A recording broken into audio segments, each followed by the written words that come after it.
दिन पर पंख लग गए और उड़ते चले गए। तांग वुलिन की तिकड़ी अब पूरे दिन भीड़ में उंगलियों से बताई जाती थी। स्वाभाविक था।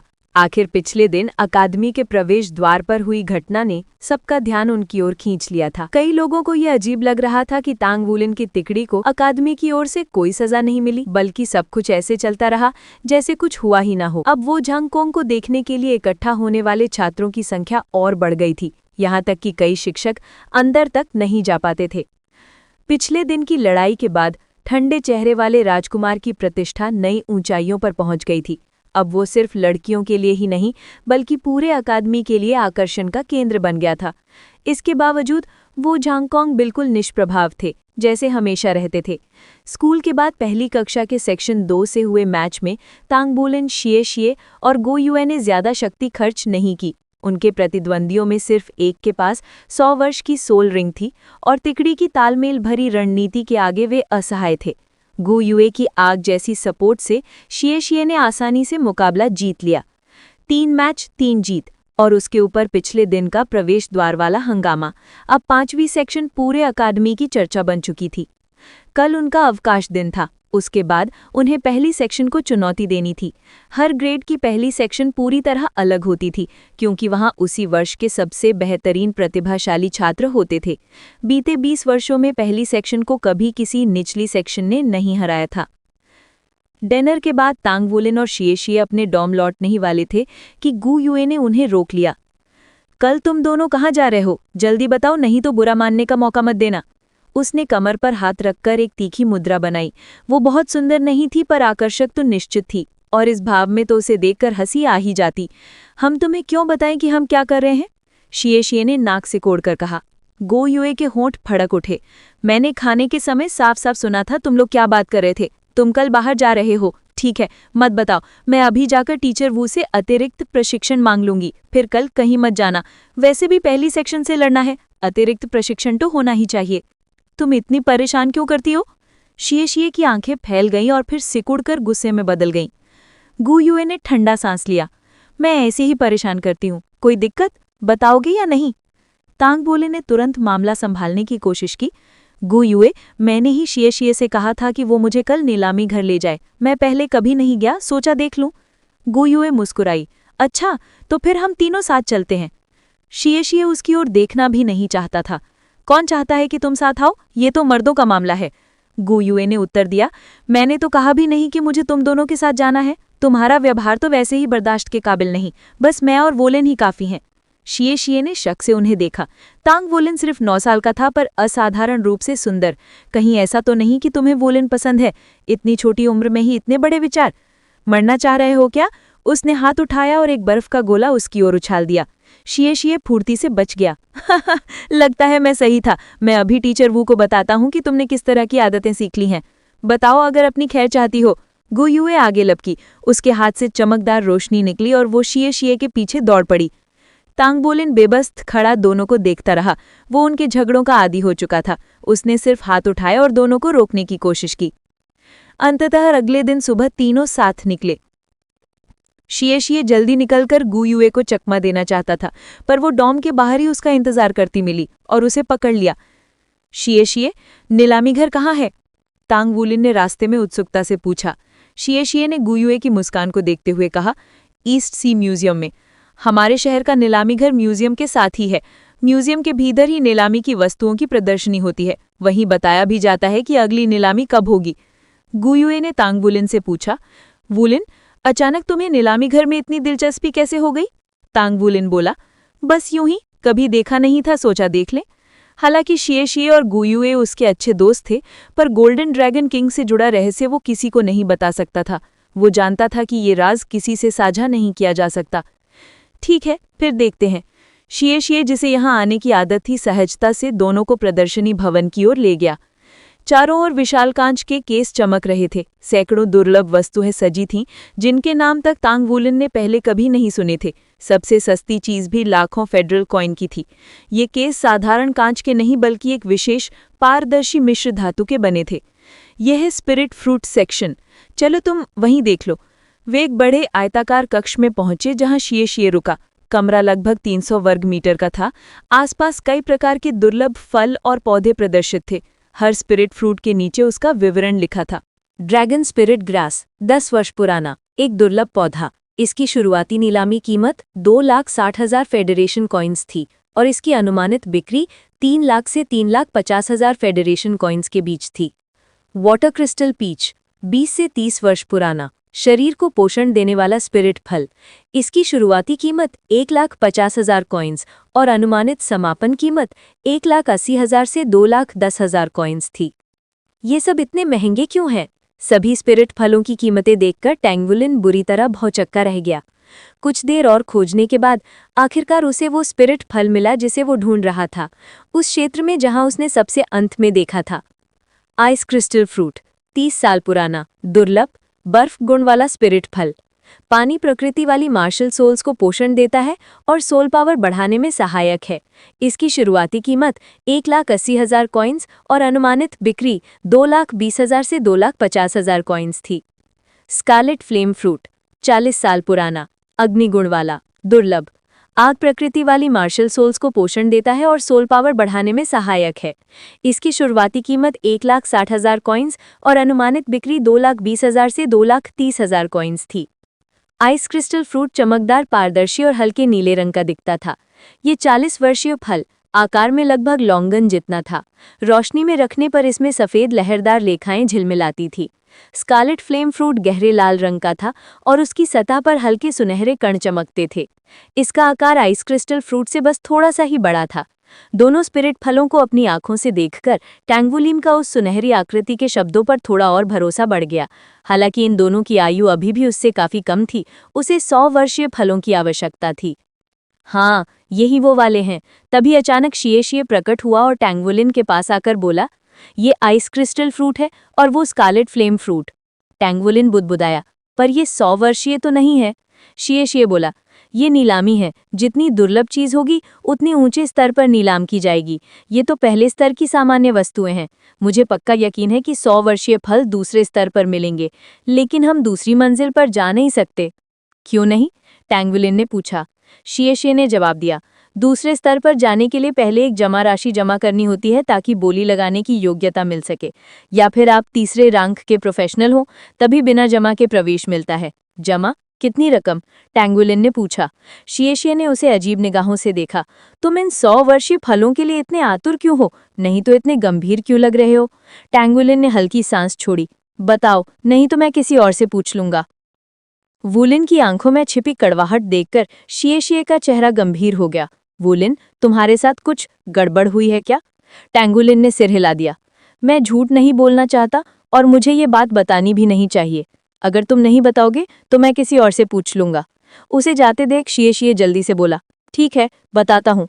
दूसरी मंजिल की जमा राशि 1 लाख कॉइन्स है। तीसरी मंजिल पर जाना हो तो और 1 लाख जोड़ने पड़ते हैं। जितना ऊंचा स्तर उतनी महंगी वस्तुएं और उतनी ही बड़ी जमा राशि। 1 लाख! पिछले कुछ महीनों में टैंगवुलिन ने वाकई अच्छी रकम बचाई थी और किसी तरह 1 लाख कॉइन्स का इंतजाम कर सकता था, लेकिन ये जमा राशि उसके मनोबल पर हथौड़े की तरह गिरी। फिर उसे शिए की एक बात याद आई, तीसरे रैंक के प्रोफेशनल। क्या कोई भी तीसरे रैंक का प्रोफेशनल अंदर जा सकता है? बिल्कुल, तीसरे रैंक के प्रोफेशनल एलीट माने जाते हैं।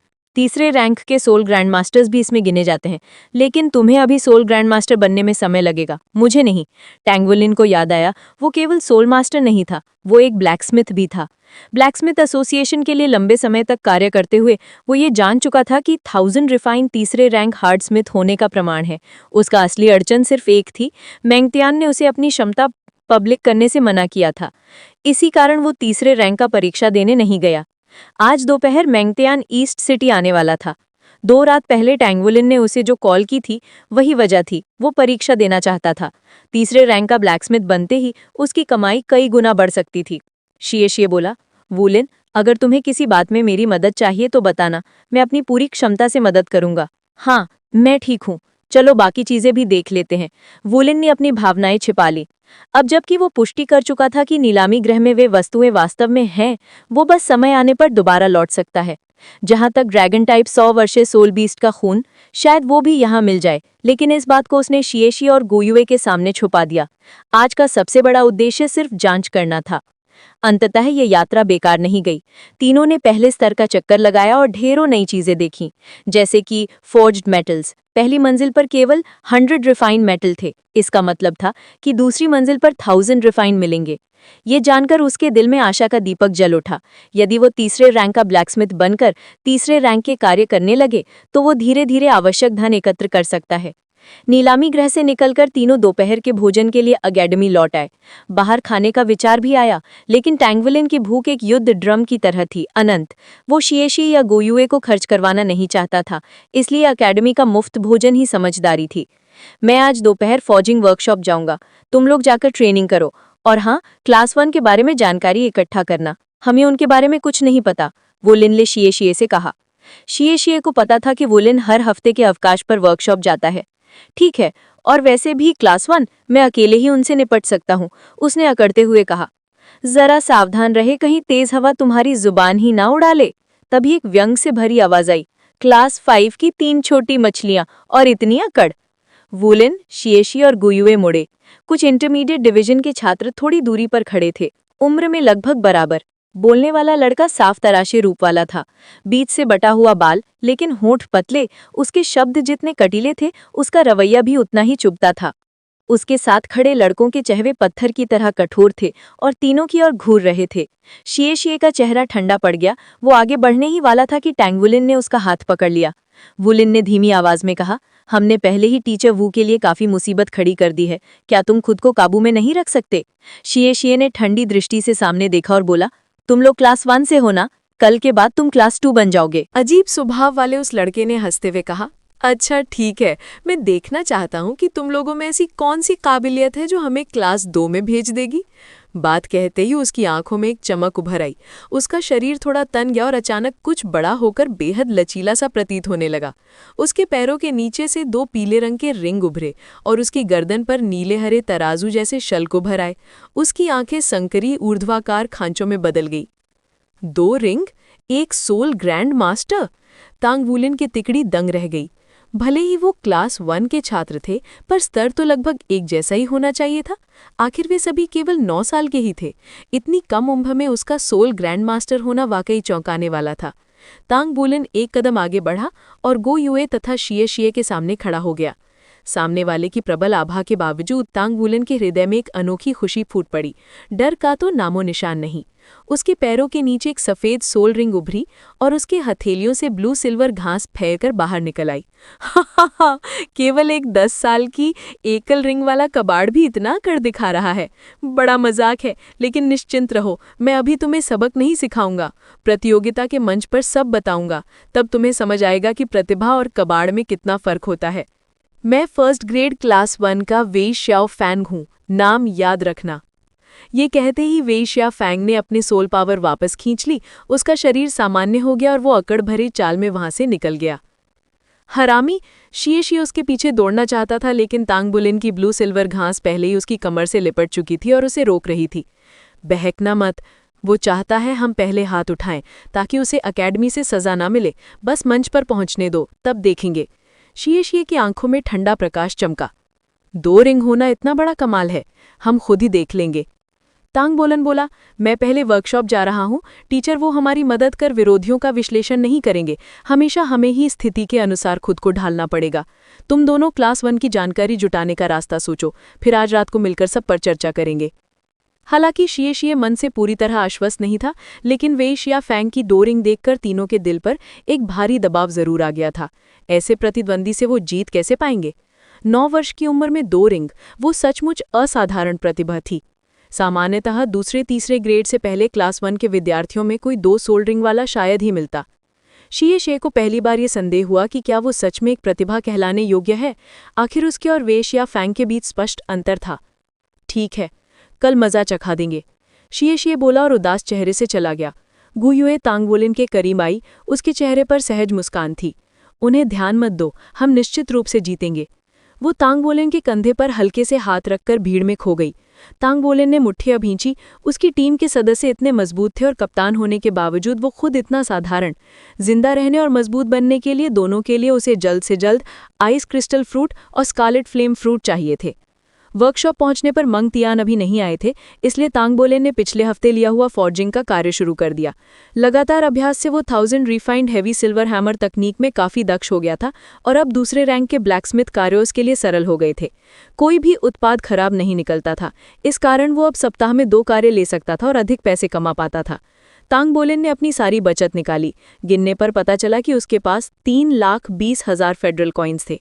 आइस क्रिस्टल फ्रूट और स्कारलेट फ्लेम फ्रूट खरीदने के लिए अभी भी रकम कम थी, लेकिन यदि वो तीसरे रैंक के कार्य स्वीकार कर ले तो अंतर पूरा करना मुश्किल नहीं था। वो एक 100 रिफाइंड धातु के टुकड़े को देखते हुए खोसा गया। ईस्ट सी सिटी आने के बाद बहुत कुछ बदला था। कई ऐसी बातें उसने देखी जो ग्लोरी बाउंड सिटी में कभी नहीं थी। कुछ महीनों के बाद उसके मन की हिचक धीरे धीरे मिट गई थी। उसके सामने दुनिया का एक नया चकाचौंध रास्ता खुला था। उसकी शक्ति बढ़ रही थी और ब्लैकस्मिथ्स एसोसिएशन में उसे अपना मूल्य समझ आया था। उसका आत्मविश्वास भी बहुत बढ़ गया था। उसे हमेशा पिता की बातें याद रहती थीं। हमेशा आगे देखना। हाँ, आगे बढ़कर ही तो मैं और अद्भुत दुनिया देख पाऊंगा। उसी समय बाहर से दरवाजा खुलने की आवाज आई। तांग बोलेन जल्दी से अभिवादन करने दौड़ा। मंग तियान साधारण ग्रे कपड़ों में थे। यात्रा की थकान चेहरे पर झलक रही थी। गुरुजी, तांग बोलेन ने सम्मानपूर्वक कहा। मंग तियान ने हल्की सी आवाज में उत्तर दिया, कोट उतारा और अंदर चले गए। तांग बोलेन अपने शिक्षक की आदतों से भली भांति परिचित था। हर बार आने पर वे तैयार वस्तुएं और उसकी फोर्जिंग प्रगति की जांच करते थे। कोट टांगने के बाद तांग बोलेन उनके पीछे वर्कशॉप में गया। मंग तियान उसके द्वारा अभी अभी पूरी की गई दुर्लभ धातु को हाथ में घुमाकर देख रहे थे। ब्लैकस्मिथ्स एसोसिएशन के कार्यों में प्रवीण होने के साथ तांग बोलेन अब कठिन कार्य लेने लगा था। ये 100 रिफाइंड धातु का काम दूसरे रैंक की सीमा पर था और हर बार उसे 30,000 फेडरल कॉइन्स की कमाई होती थी। बुरा नहीं, शुद्धिकरण सटीक है। मंग तियान ने सिर हिलाया। उनकी सख्ती देखते हुए ये प्रशंसा बहुत बड़ी बात थी। ये सब आपके मार्गदर्शन की वजह से है, तांग बोलेन ने तुरंत कहा। मंग तियान ने धातु नीचे रखी और उसे देखा। अब तो चापलूसी भी सीख गए हो। तांग बोलेन ने जीभ निकाली। नहीं, ये दिल से कहा। मंग तियान बोले, कुछ कहना चाहते हो ना, कहो। तांग बोलेन ने मन में निर्णय तो पहले ही कर लिया था, लेकिन शिक्षक के सामने आते ही थोड़ी हिचक आ गई। पर उसकी स्थिति और आवश्यकता की तीव्रता ने हिचक को तुरंत मिटा दिया। गुरुजी, मैं 3rd रैंक ब्लैकस्मिथ परीक्षा देना चाहता हूँ, उसने हिम्मत जुटाकर कहा। मंग तियान क्षण भर के लिए स्तब्ध रह गए। क्यों? मुझे स्वयं को उन्नत करने के लिए अधिक पैसे चाहिए, तांग बोलेन ने उत्तर दिया। मंग तियान उसे शांत भाव से देखते रहे। तांग बोलेन घबरा गया। बात कहने के बाद वो सिर झुकाकर डांट की प्रतीक्षा करने लगा। वो भली भांति जानता था कि गुरुजी उसे अभी तक तीसरे रैंक की परीक्षा क्यों नहीं देने देते। उसने कभी गुरु पर संदेह नहीं किया था, लेकिन इस समय उसकी मजबूरी बहुत बड़ी थी। लंबी चुप्पी के बाद मंग तियान बोले, कैसे उन्नति करोगे?